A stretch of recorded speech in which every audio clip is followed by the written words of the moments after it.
இன்னைக்கு லஞ்சுக்கு 15 மினிட்ஸில் தக்காளி சாதம் எப்படி செய்யலான்னு பார்க்கலாமா? வாங்க. குக்கரில் ஆயில் ஊற்றிட்டு ஹோல் ஸ்பைசஸ் எல்லாத்தையும் ஆட் பண்ணிக்கோங்க. அப்புறம் ஆனியன் போட்டுட்டு ப்ரௌன் ஆகிற வரைக்கும் வதக்குங்க. ஆனியன் நல்லா ப்ரௌன் ஆகணும். அப்புறம் தக்காளி ஆட் பண்ணிக்கோங்க. கூட பச்சை மிளகாவும் ஆட் பண்ணிக்கோங்க. டீஸ்பூன் மஞ்சள்தூள் ஆட் பண்ணிக்கோங்க. தேவையான அளவு உப்பு ஆட் பண்ணிக்கோங்க.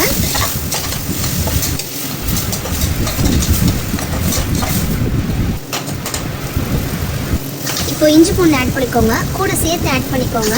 அப்போ தான் டேஸ்ட் நல்லா வரும்.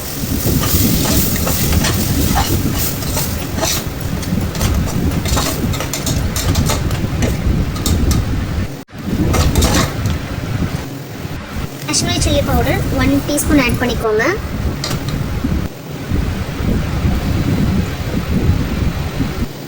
Next curd 1 tablespoon add பண்ணிக்கோங்க. மசாலாலாம் ஒன்றா சேர்ந்து நல்லா வதக்கிட்டு இது ரைஸ் தான் எடுத்திருக்கேன். அதுக்கேற்ற அளவு தண்ணி ஆட் பண்ணியிருக்கேன். கிளாஸ்க்கு 1.5 கிளாஸ் அளவு தண்ணி ஆட் பண்ணி 1 கிளாஸ் எக்ஸ்ட்ராவே ஆட் பண்ணி தக்காளி சாதம் நல்லா குழஞ்சி நல்லா டேஸ்டியாக வரும். இப்போ சூப்பரான தக்காளி சாதம் ரெடி. நீங்களும் செஞ்சு பார்த்துட்டு எப்படி இருக்குன்னு சொல்லுங்கள். எக்கு தயிர் பச்சடியோட சர்வ் பண்ணிங்கன்னா சூப்பராக இருக்கும்.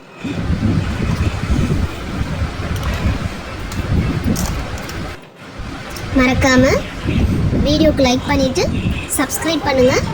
தேங்க்ஸ் ஃபார் வாட்சிங்.